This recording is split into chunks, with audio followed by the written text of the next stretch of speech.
हबाकुक chapter 3 16 to 19।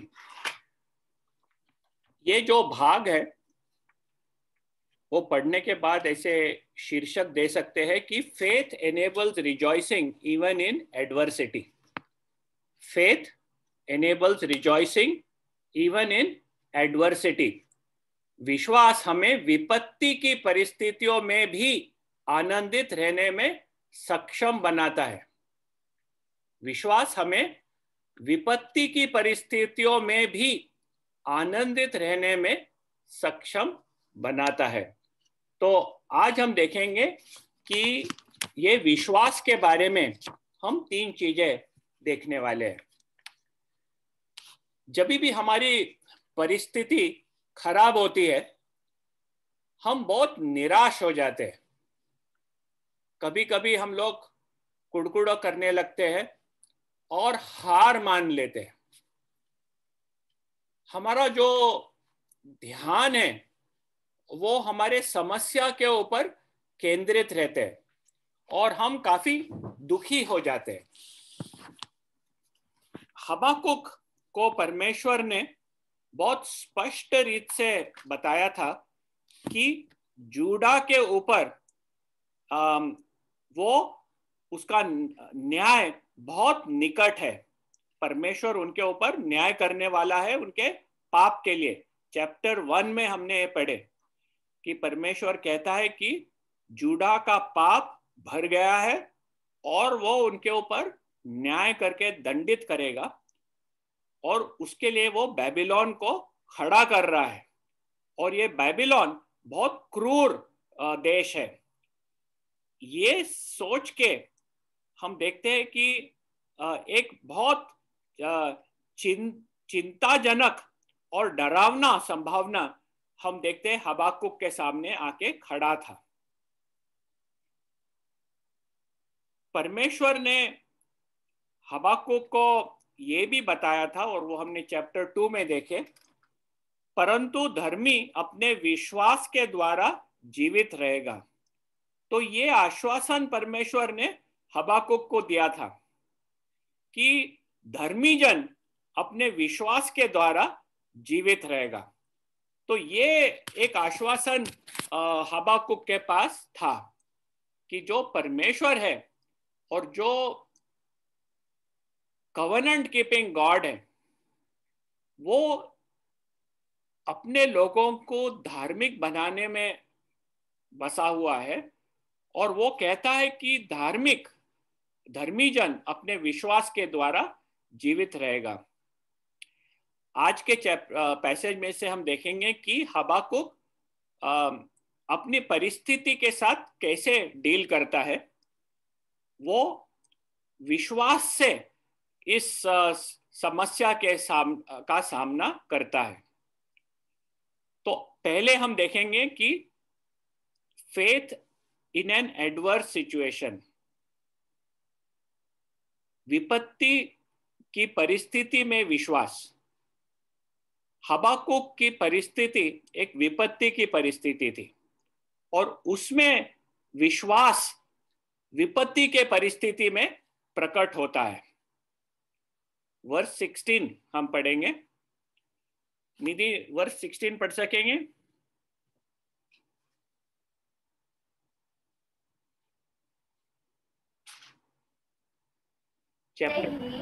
मेरा कलेजा कांप उठा, मेरे होठ थरथराने लगे, मेरी हड्डियां सड़ने लगी और मैं खड़े खड़े कांपने लगा। मैं शांति से उस दिन की बाट जोता रहूंगा जब दल बांधकर प्रजा चढ़ाई करे।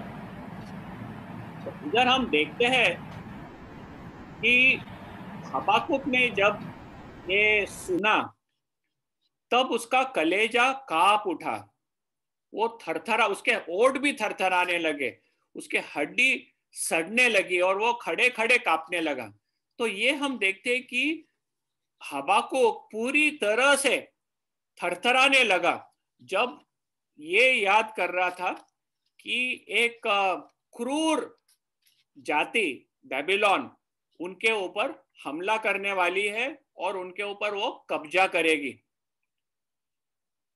उसका जो भाषा हम देखते हैं जो हबाकुक वापरता है, उसमें से ये समझ में आता है कि हबाकुक में कोई दम नहीं रह गया था, वो पूरा गल गया था और अपने में जो चल रहा है ये बहुत स्पष्ट रीत से वो एक्सप्रेस भी करता है। काफी समय हम जब घबरा जाते हैं, हम जब हमारी परिस्थिति जो होती है, तब उसको सुन के हम जब घबरा जाते हैं, लेकिन लोगों के सामने हम क्या कहते हैं, नहीं नहीं कुछ नहीं, सब कुछ ठीक है, कुछ नहीं होता है, सब कुछ अच्छा है। लेकिन हबाकुक ने ये छुपाया नहीं, वो घबरा गया था और एक चित्र के रूप में इन अ वेरी एक्सप्रेसिव मैनर वो अपना जो अंदर चल रहा है उसके हृदय में वो प्रकट करता है कि किस तरह से पूरी तरह से वो डर गया था, और डरने के लिए उसको एक कारण भी था। चैप्टर 1 वर्सेस 6 एंड 7 में हम पढ़े हैं पहले, चैप्टर 1 6 एंड 7, देखो मैं कसदियों को उभारने पर हूं, वे क्रूर और उतावली करने वाली जाति है, वे भयानक और डरावने हैं। ये परमेश्वर ने चैप्टर 1 में हबाकुक को बताया था, और हबाकुक जानता था कि इन लोग आके जब हमला करेंगे तब उनकी परिस्थिति क्या हो जाएंगी। हबाकुक ये भी जानता था कि ये जो उनके ऊपर दंड आने वाला है उनके पाप के मारे है। ये नहीं था कि परमेश्वर उन्हें बेबीलोन देश से संभाल नहीं सकता था। ये जो दंड हो रहा था वो बेबीलोन की तरफ से नहीं था, ये परमेश्वर के तरफ से उनको दंड था। परमेश्वर बेबीलोन को खड़ा करके उनके विरुद्ध वापर रहा था, और ये उनके पाप के लिए वे दंडित होने वाले थे, और ये हबाकुक बहुत अच्छे से जान रहा था। लेकिन उसका विश्वास हम देखते हैं कि ऐसे विपत्ति के परिस्थिति में वो अपना विश्वास परमेश्वर पे रखता है। उसे विश्वास था कि God is a covenant keeping God. जो करार परमेश्वर ने किया है वो करार परमेश्वर हमेशा संभालेगा, और ये अंत होने के बाद परमेश्वर उन्हें छुटकारा देगा। और ये परिस्थिति में वो शांतिपूर्वक परमेश्वर के लिए ठहरा है, क्योंकि वो ये भी जानता है, थरथराता है क्योंकि उनको क्या होने वाला है, खुद को, अपने जाति यहूदा को। लेकिन उसको ये भी विश्वास है कि जो उनके ऊपर हमला करने वाले हैं वे भी परमेश्वर उनको भी दंडित करके नष्ट करने वाला है। तो ये सब जो हो रहा है उसमें वो शांति रखता है। फिर हम देखते हैं कि उसकी परिस्थिति कितनी खराब थी, वो 17वें वचन में हम देखते हैं, और वो एक्सप्रेस कर रहा है कि जो आर्थिक परिस्थिति, जो लाइवलीहुड की परिस्थिति थी, वो भी एकदम खराब हो गई है। वर्स 17, निधि पढ़ेंगे वर्स 17। क्योंकि चाहे अंजीर के वृक्ष में फल न लगे और न दाखलता में फल लगे, जलपाई के वृक्ष से केवल धोखा पाया जाए और खेतों में अन्न न उपजे, भेड़शालाओं में भेड़ बकरियां न रहे और न थाने में गाय बैल हो। हाँ, तो ये उनकी परिस्थिति, वो बोलते हैं कि ऐसी भी परिस्थिति हमारी हो, एंड उसको पता है कि ऐसी परिस्थिति हो जाएंगी। जब बेबीलोन देश आके उनके ऊपर हमला करेगा तब यही परिस्थिति उनकी हो जाएगी। तो बोलते हैं कि क्योंकि चाहे अंजीर के वृक्ष में फूल न लगे और न दाखलताओं में फल लगे, तो जो अंजीर है, जो अंगूर है, उसमें अंजीर ना आए, अंगूर ना आए, और जलपाई यानी ऑलिव, ऑलिव को हम लोग ऑलिव तेल वापरते हैं, ऑलिव खाने में भी वापरा जाता है। इजराइल में ऑलिव बहुत ज्यादा पैमाने में उपयोग किया जाता है। जैतून, जलपाई, जैतून। तो ये आप इजराइल, हम लोग अभी इजराइल जब गए थे उधर देखे कि उधर बड़े पैमाने में जैतून के झाड़ हैं, और ये जलपाई के वृक्ष जो ऑलिव होता है उसके ऊपर उनका काफी डिपेंडेंस है। तो बोले कि वो भी धोखा पा जाए, यानी ऑलिव न उगे, ऑलिव ऑयल न मिले उन्हें। सिर्फ इतना नहीं, लेकिन खेतों में भी अन्न न उपजे, खेत खाली, जो भी है वो जलाया गया, या तो दुष्काल आ गया उधर। जैसे भेड़शालाओं में भेड़ बकरियां न रहे और न थानों में गाय बैल हो। ये जो लोग थे उनका एग्रीकल्चर और एनिमल हस्बेंड्री पे काफी डिपेंडेंस था, और ये सब कुछ नहीं हो तो एक बड़ा डिजास्टर है वो नेशन के ऊपर, उस देश के ऊपर एक बड़ा भारी डिजास्टर। तो ये कॉन्टेक्स्ट है जिसमें हबाकुक अपना विचार व्यक्त कर रहा है। तो हम देखते हैं कि विपत्ति की परिस्थिति में भी विश्वास रहता है। आज के संदर्भ में कभी हम जो हबाकुक उसके देश के परिस्थिति में कह रहा था, हम कभी आज के हमारे संदर्भ में कभी ऐसे लिखे, और जो एक रीत से कोविड के आने से हमारे देश में भी और पूरे जग में भी हुआ है। तो एक किसने तो भी ऐसा पोयम लिखा था, तो वो मैं पढ़ता हूं। हालांकि मेरा वेतन कभी नहीं आता है, हालांकि मेरा वेतन कभी नहीं आता है, और मुझे अचानक नौकरी से निकाल दिया गया। हालांकि मेरी बैंक खाते को एक घोटाले के माध्यम से खाली कर दिया गया है, और मेरे ग्राहकों ने मुझे पैसे देने से मना कर दिया है। हालांकि मेरा रेफ्रिजरेटर खाली है और मेज पर खाना नहीं है।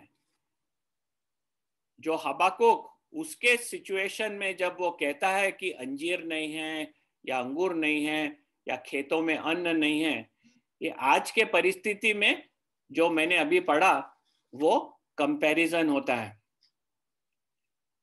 तो ये परिस्थिति का विचार कर रहा है, और उसमें भी हम देखते हैं कि हबाकुक का वो विश्वास से ये परिस्थिति का सामना करता है।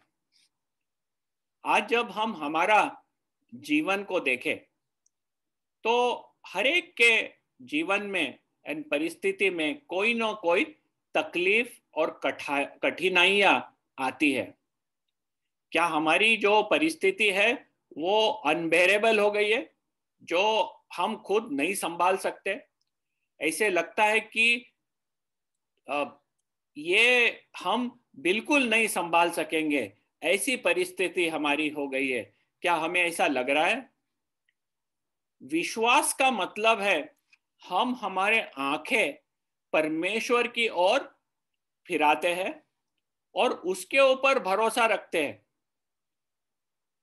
हमारे जो परिस्थिति है वो कितनी भी खराब क्यों ना हो, हमारी परिस्थिति कितनी भी खराब क्यों ना हो, हमारे आंख परिस्थिति में रखने के बदले हम हमारे आंख फिराकर परमेश्वर की ओर रखते हैं। यह है विश्वास। हिब्रूज के 11वें अध्याय और पहले वे वचन में यह लिखा है। हिब्रूज के 11 अध्याय और पहला वचन, निधि वो पढ़ सकेंगे आप? हिब्रूज 11 अध्याय और पहला वचन। हाँ ब्रदर। अब विश्वास आशा की हुई वस्तुओं का निश्चय और अनदेखी वस्तुओं का प्रमाण है। हाँ, आशा, विश्वास आशा की हुई वस्तुओं का निश्चय और अनदेखी वस्तुओं का प्रमाण है। Faith is the assurance of things hoped for, the conviction of things not seen. अभी तक हमारे आंखों ने देखा नहीं है, लेकिन हमारा पूरी तरह जब विश्वास रहता है उसके ऊपर, खातरी रहती है उसके ऊपर, उसे हम विश्वास कहते हैं। तो पहला हमने वर्स 16 और 17 में से देखे कि faith is seen in adverse situations. जब हमारी परिस्थिति विपत्ति से भरी रहती है, उसमें विश्वास खड़ा रहता है। Second, we will see faith produces a joyful response. विश्वास एक खुशी की प्रतिक्रिया पैदा करता है। विश्वास एक खुशी की प्रतिक्रिया पैदा करता है। तो हम अभी वर्स 18 पढ़ेंगे। निधि, वर्स 18 पढ़ना। तो अभी मैं यहोवा के कारण आनंदित और मगन रहूंगा और अपने उद्धारकर्ता परमेश्वर के द्वारा अति प्रसन्न रहूंगा। वो बोलता है तो भी, yet, इंग्लिश में yet, हिंदी में तो भी। तो भी क्यों कह रहा है वो?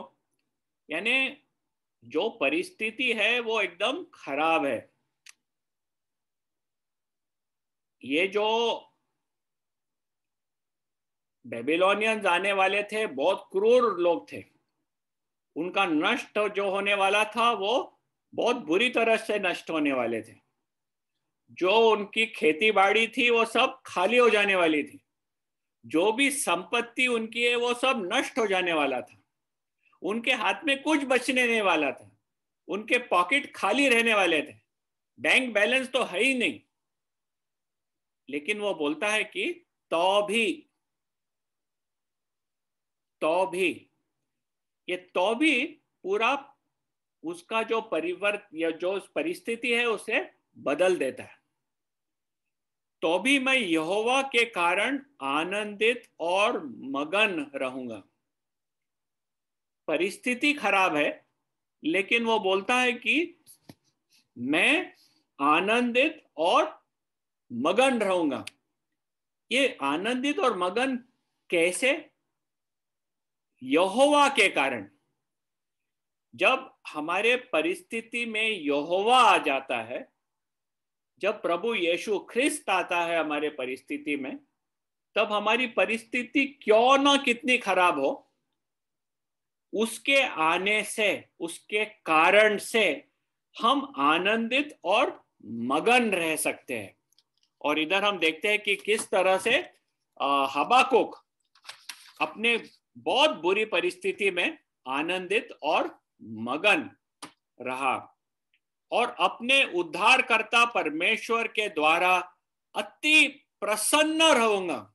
ये देखो, पहले जो उसने 16वें वचन में जो प्रकट किया था अपना फीलिंग्स, बहुत डिस्क्रिप्टिव लैंग्वेज में, मेरे कलेजा कांप उठा, ओठ थरथराने लगे, हड्डियां सड़ गई, खड़े खड़े कांपने लगा, काफी डिस्क्रिप्टिव लैंग्वेज।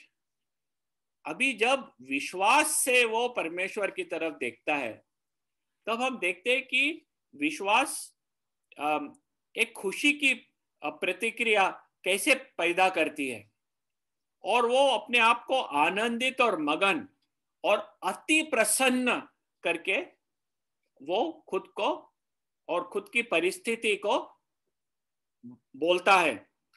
और ये दोनों चीज जो होते हैं वो यहोवा के कारण और अपने उद्धारकर्ता परमेश्वर के द्वारा। हमारी परिस्थिति जब खराब होती है तब नॉर्मली वी कंप्लेन।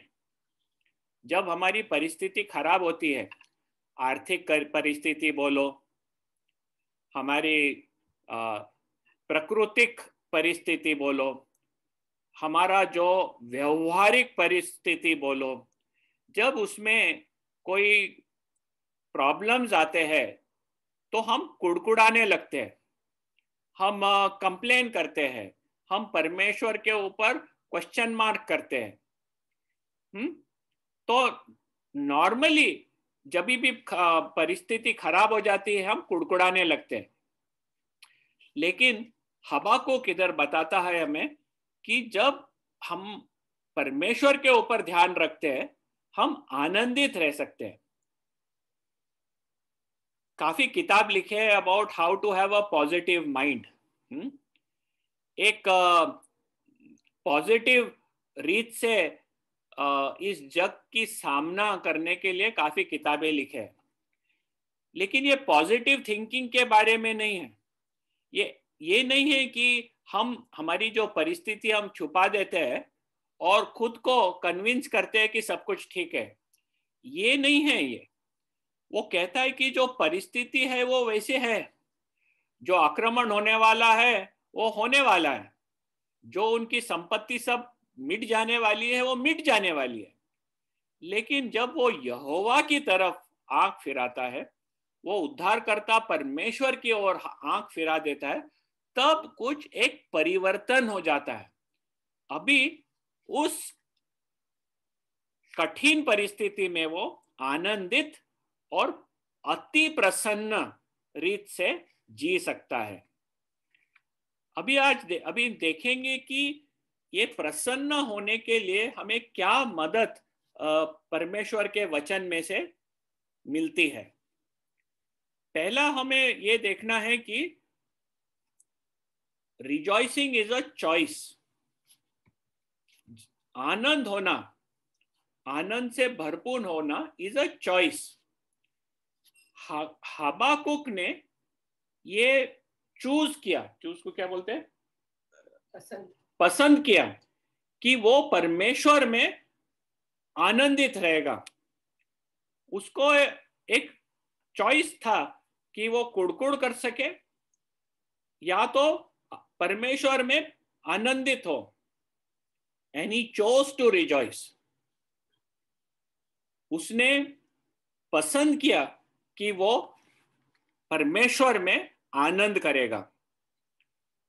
दूसरा हम देखते हैं कि joy is a fruit of the spirit. आनंद वो आत्मा का फल है हमारे जीवन में, और ये फल हमारे परिस्थिति के ऊपर अवलंबित नहीं है। As a matter of fact, जितनी हमारी परिस्थिति गर्म हो जाती है उतना फल अच्छे से पकता भी है। हमारा परमेश्वर के ऊपर भरोसा हो और हम परमेश्वर के अधीन चलने लगे तो जितनी परिस्थिति खराब होती उतना हमारा फल पकने लगता है। और परमेश्वर कठिन परिस्थितियां वापरता है हमारे में फल उगाने के लिए। It is not dependent on circumstances. ये हमारे में एक प्रभु यीशु ख्रिस्त का चरित्र पैदा कर रहा है। गलेशियंस चैप्टर 5 वर्सेस 22 एंड 23 में हम इस फल के बारे में पढ़ते हैं। Galatians chapter 5 versus 22 and 23। निधि जरा पढ़ेंगी गलेशियंस न्यू टेस्टामेंट में। पर आत्मा का फल प्रेम, आनंद, शांति, धीरज, कृपा, भलाई, विश्वास, नम्रता और संयम है। हाँ, ऐसे काम। बस इतना ही। और ये आत्मा का फल क्या है बोले? पहले प्रेम, फिर क्या लिखा है नेक्स्ट? आनंद। तो आनंद परमेश्वर का आत्मा का फल है हमारे जीवन में। तो ये जो फल हमारे में पैदा होता है वो हमारे परिस्थिति से उसका कोई तुलक, no relationship with our circumstances. हमारी सर्कमस्टेंसेस अच्छी है तो हम आनंदित रहेंगे, कठिन है तो हम कुड़कुड़ाएंगे। ये परमेश्वर का फल नहीं है। परमेश्वर का फल हमेशा प्रकट होता है और वो आनंद उसका फल है। So joy is a fruit of the spirit.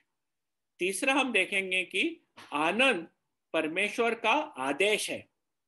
आनंदित रहना परमेश्वर का आदेश है। पहला थेसलोनियंस चैप्टर 5 वर्सेस 16 to 18 पढ़ना, 3 वर्ष। पहला थेसलोनिका 5वां अध्याय 16, 17 और 18 पढ़ना। ये आदेश है। यदि किसी विश्वासी की सदा आनंदित रहो। पहला Thessalonian chapter 5। Have I given the right one?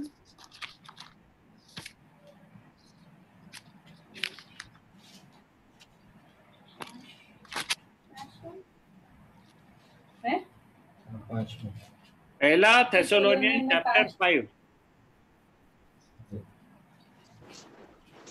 सदा आनंदित रहो, निरंतर प्रार्थना में लगे रहो, हर बात में धन्यवाद करो, क्योंकि तुम्हारे लिए मसीह यीशु में परमेश्वर की यही इच्छा है। Thank you.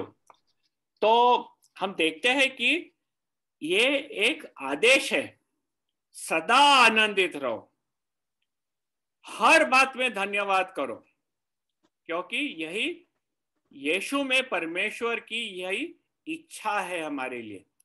तो जब हम देखते हैं कि परिस्थिति कितनी भी खराब न हो, उसमें हम आनंदित रह सकते हैं। विश्वास एक खुशी की प्रकृति पैदा करता है। देन हम देखते हैं कि rejoice because God is producing good in us. Nidhi Romans chapter 8 verse 28 पढ़ना।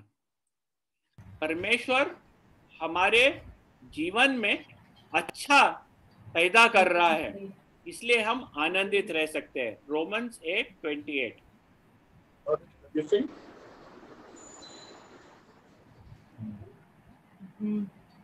निधि रोमन्स 8:28। हम जानते हैं कि जो लोग परमेश्वर से प्रेम रखते हैं उनके लिए सब बातें मिलकर भलाई ही को उत्पन्न करती है, अर्थात उन्हीं के लिए जो उसकी इच्छा के अनुसार बुलाए हुए हैं। हाँ, तो हम देखते हैं कि परमेश्वर सब बातें जो हम जिसको परमेश्वर ने चुना है, वो सब बातों में हम देखते हैं कि वो भलाई ही के उत्पन्न करता है हमारे जीवन में। जो चुने गए हैं लोग हमारे जीवन में, वो सब बातों में मिलकर भलाई ही को उत्पन्न करती है। तो परमेश्वर हमारे में भलाई कर रहा है, हर एक चीजों को सब मिलाकर, इसलिए हम हर एक परिस्थिति में आनंदित रह सकते हैं। फिर हम देखेंगे कि we can rejoice because the affliction is momentary but the benefit is eternal। जो भी हमारी तकलीफें है वो पल भर की है, लेकिन जो हमें बेनिफिट्स मिलते हैं वो अनंत के लिए है। अभी 2 कोरिन्थियंस चैप्टर 4 वर्स 17 पढ़ेंगे उसके लिए। 2 कोरिन्थियंस चैप्टर 4 वर्स 17।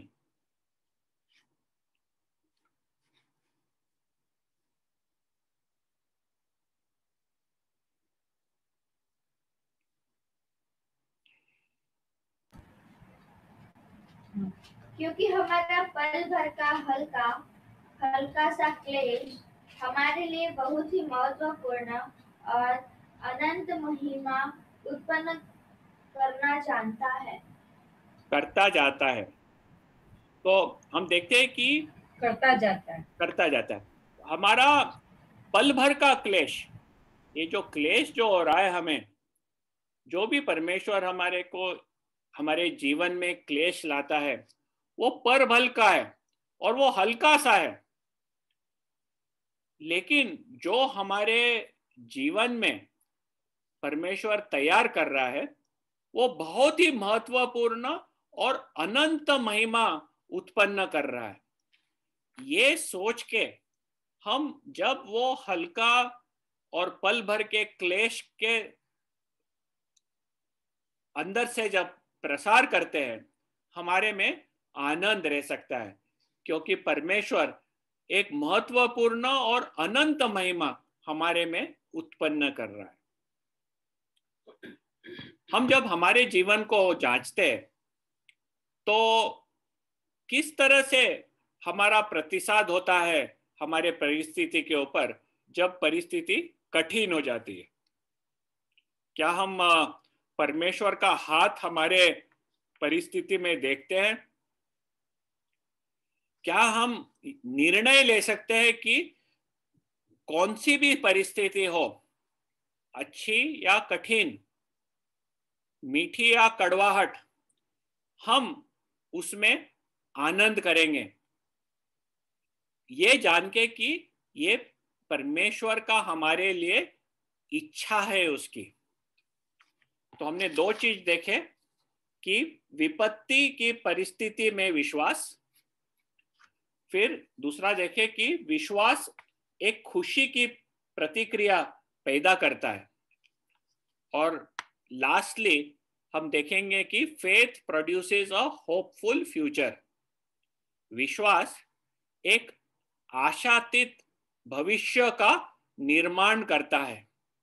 विश्वास एक आशा भरा भविष्य का निर्माण करता है। तो हबाकुक चैप्टर 3 का 19th वर्स पढ़ेंगे। निधि पढ़ाना, हबाकुक चैप्टर 3 वर्स 19। यहोवा परमेश्वर मेरा बलमूल है, वह मेरे पाँव हरिणों के समान बना देता है, वह मुझको मेरे ऊंचे स्थानों पर चलाता है। हाँ, थैंक यू। तो वो बोलते हैं कि यहोवा परमेश्वर मेरा बलमूल है, ही इज माई स्ट्रेंथ, मेरा शक्ति, मेरा सामर्थ्य परमेश्वर है। तो वो अभी आगे बढ़ के देखता है, वो जानता है कि आज की परिस्थिति में उन लोग नष्ट होने वाले हैं, बहुत कठिन दिनों आने वाले हैं, 70 साल का बहुत कठिन परिस्थिति, उनको शर्मिंदा परिस्थिति उनको जाना पड़ेगा। लेकिन उसका ध्यान आगे आशा से भरा हुआ है कि परमेश्वर मेरा बलमूल है और वो मेरे पाँव हरिणों के समान बना देता है, वह मुझको मेरे ऊंचे स्थानों पर चलाता है। तो वो ये जान रहा है कि वो कमजोर है, और ये जो बेबीलोन के लोग आने वाले हैं नष्ट करने के लिए, उनके सामने वो नहीं खड़े रख सकेंगे। लेकिन उसकी जो आशा है वो परमेश्वर के सामर्थ्य के ऊपर बसा हुआ है। वो जानता है कि उन लोग इतने शक्तिशाली नहीं होंगे, लेकिन परमेश्वर शक्तिशाली है और उसके ऊपर उनका पूरा भरोसा है। वो ये भी जानता है कि उनकी परिस्थिति कठिन है, आने वाले दिनों में कठिन ही रहेंगी उनकी परिस्थिति, लेकिन वो कठिन परिस्थिति को निकालता नहीं है परमेश्वर। वो एक जैसे कि पहाड़ के ऊपर, चोटियों के ऊपर चलना, वॉकिंग ऑन माउंटेन टॉप्स, काफी डेंजरस रह सकता है, और ये जो डेंजर है वो नहीं जाती है, लेकिन परमेश्वर उसे सामर्थ्य देता है कि जैसे एक हरण माउंटेन टॉप्स पे भी, माउंटेन के एरिया पे उसके पैर इतने अच्छे से उस कठिन जगह पे रह के चल सकती है, वैसे उसके पैर बना देंगे। काफी जगह जो पहाड़ों के ऊपर जो माउंटेन गोट्स रहते हैं, उनके जो पैर रहते हैं वो परमेश्वर ने इतने अच्छे से बनाए हैं कि जब वो पत्थरों के ऊपर जब चलते हैं, जंप करते हैं, उनके पैर फिसलते नहीं और वो नीचे नहीं गिर जाते, वो अपना कंट्रोल रख सकते हैं। हम लोग उधर चलेंगे तो हमारे को चक्कर आके हम गिर जा सकेंगे, लेकिन ये जो माउंटेन गोट्स रहते हैं वो काफी कॉन्फिडेंस से उधर चलते हैं। तो बोले मेरे पाँव हरिणों के समान बना देता है। तो परमेश्वर उसे उसकी परिस्थिति, जैसे कि वो एक माउंटेन के ऊपर कठिन परिस्थिति में से चलने वाला है, और उसको वो उधर ही मेक्स हिम एबल, वो सक्षम करता है उसे उस कठिन परिस्थितियों पे चलने के लिए, ताकि वो संभाल के रहे और नीचे न गिरे। और वो कहता है कि मेरे ऊंचे स्थानों पर चलाता है। मेरे, our place is on the heights where God wants us to walk securely. मेरे ऊंचे स्थानों पर वो चलाता है। यशाया हम पढ़ेंगे, यशाया चैप्टर 40। यशाया खोलना निधि, 40वां अध्याय 29, 30 और 31 पढ़ना। यशाया 40, चैप्टर 40, 29, 30 और 31।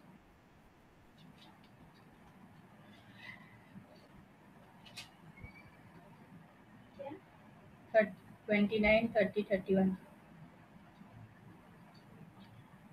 वह थके हुओं को बल देता है और शक्तिहीन को बहुत सामर्थ्य देता है।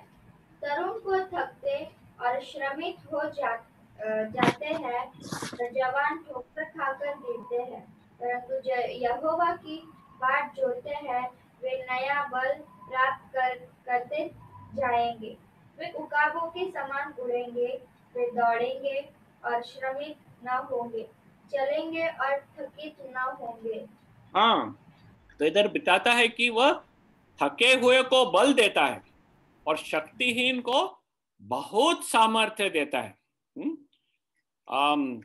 तो ये उकाब के समान उड़ने के लिए मदद करता है, और जो दौड़ते हैं और श्रमित न होंगे, चलेंगे और थकित न होंगे।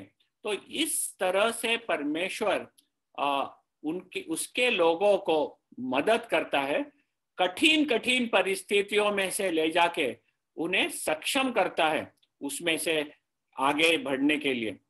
और हबाकुक की आशा पूरी तरह परमेश्वर के ऊपर केंद्रित थी कि परमेश्वर उन्हें संभाल सकेगा। यूहन्ना का 10वां अध्याय और 28वां वचन पढ़ेंगे। गॉस्पेल ऑफ जॉन यूहन्ना 10वां अध्याय और 28वां वचन।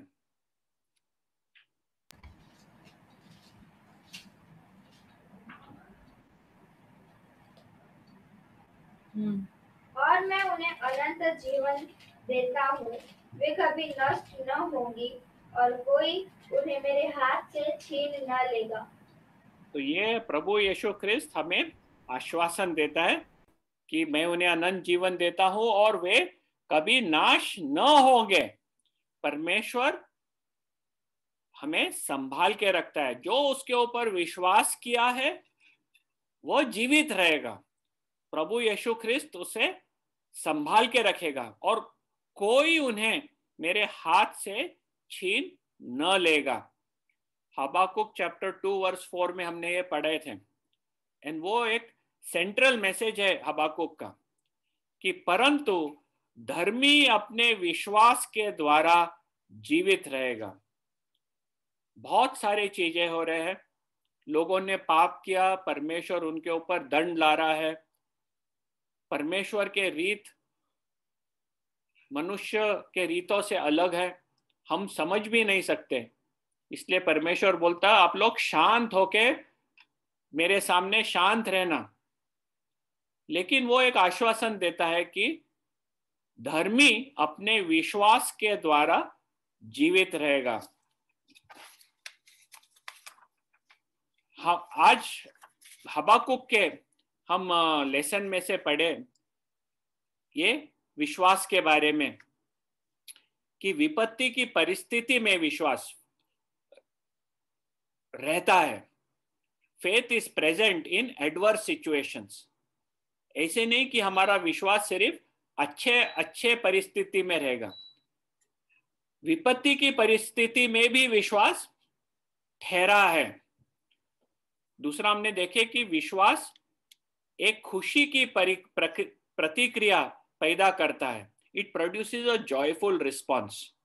जब हमारे में विश्वास है तब हमें खुशी पैदा करता है हमारे जीवन में।